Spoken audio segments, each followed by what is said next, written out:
This video was based on the series Alien Worlds on Netflix. I definitely recommend giving it a watch. If you want 20% off your first 3 months of Netflix, sign up using our link in the... Wait, what's that? Netflix doesn't sponsor us? Darn. Well, we might not have a sponsorship, but what we do have are planets. Tons of them. There are more than 400 billion planets in our galaxy, and even if only 1 in a million were habitable, that would leave us with more than 1 million worlds teeming with life. When we search the cosmos for life, we usually search for planets that look like Earth. After all, if Earth can support life, why couldn't a similar planet? But not all planets look like Earth. Just in our solar system, there are planets 20 times smaller and 100 times bigger, and some far warmer and others far colder. With the diversity of planets, it's worth asking, what would life look like on alien worlds? 5,000 light years away lies a ringed world more than double the size of Earth, with twice as much gravity. This is Atlas. How would life adapt to such a heavy world? With twice the gravity, trees can't stand up tall like they do on Earth, and instead stay close to the surface. But yet, seeds can float through the sky. That's because gravity here is so strong, air molecules are densely packed together, creating a thick, buoyant atmosphere that allows seeds to drift across the planet. And where there are seeds, there are sky grazers, giant herbivores with wings that ride on the dense pillows of air. They're heavier than any bird on Earth, but the thick atmosphere and long wings keep them airborne, aided by the updrafts of wind across the planet's rugged features. Like albatrosses here on Earth, they use these updrafts to conserve energy and can float without needing to flap their wings. But herbivores don't always have a peaceful life. As on Earth, grazers attract predators. Using hydrogen to produce bacteria to inflate their air sacs, these predators can become lighter than the air and take to the skies. Like hyenas hunting elephants here on Earth, these predators alone are no match for their prey. They're far too small. So instead, they hunt in a pack, waiting for a sky grazer to stray from the group. When they've found a target, they expel their gas and attack from above. Landing on the grazer, the predators make their move, deploying their cupped wings to create drag. Enough drag to pull the sky grazer right out of the air. But if a grazer can shake off these predators, they take to the skies. There, males compete for females. Males' oversized tails are a handicap, making it harder to fly. But to the females, they're a sign of good genes. These traits are an example of sexual dimorphism. If a male can support such an extravagant waste of biological energy, they must have strong genes.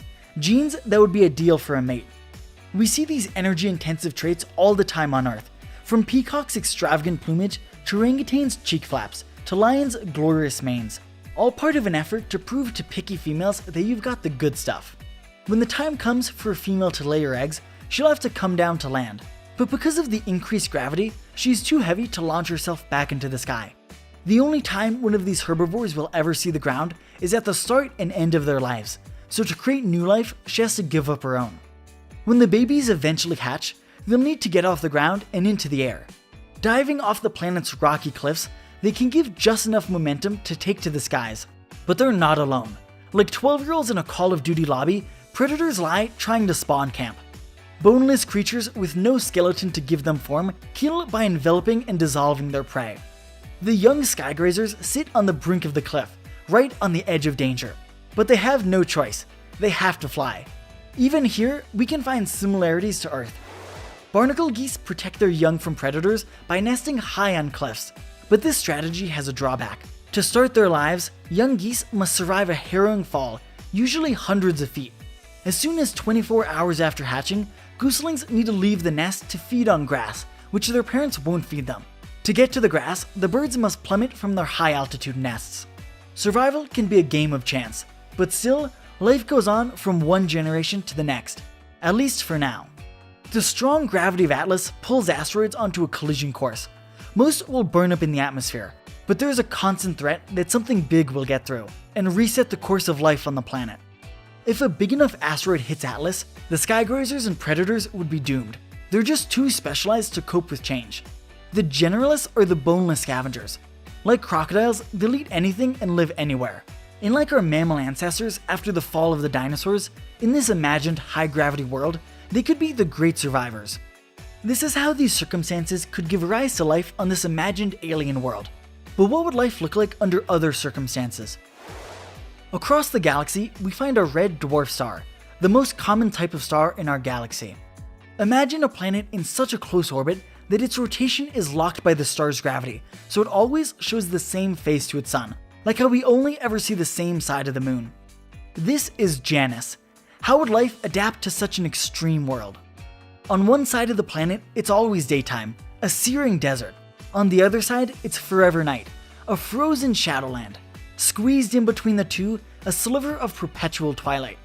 Running water flows from the cold side, carving canyons through the landscape. Even here, where the planet is most hospitable, there's little vegetation. But deep in these canyons lives an extraordinary five-legged creature, a pentapod. No bigger than a cat, it's the dominant life form on Janus, capable of adapting to any conditions, masters of polyphenism, when a single species can display multiple forms based on its needs and surroundings. We see polyphenism all across Earth. In an ant colony, there are soldiers, workers, and a queen. An ant colony depends on the division of labor. Different castes have different jobs, and they come in all shapes and sizes. We can see that even within the same species, ants can look wildly different, but they all started from the same larva. All ants in a colony are closely related. They share most of the same genes, but as they grow up, some genes are switched on and others are switched off, all depending on the food they're fed. This is what makes ants so cool. Any of the ants could become a worker, forger, or soldier. Like ants, pentapods are able to develop into different forms. On the cold side, pentapods are stocky and hairy. On the hot side, they're shiny, slender, and skittish. They become whatever they need to be to survive. With 5 legs, pentapods can skitter in any direction, and with 10 eyes, nothing escapes their sight. If they sense a meal, they use feelers to root it out, and their venom to paralyze their prey. But hunting alone is risky. Sometimes the hunter can become the hunted. Even a venomous predator is powerless against a swarm. Meanwhile, on the cold side of the planet, things are just as tough. In perpetual darkness, and with no energy from the sun, how can anything survive? All life needs some form of energy.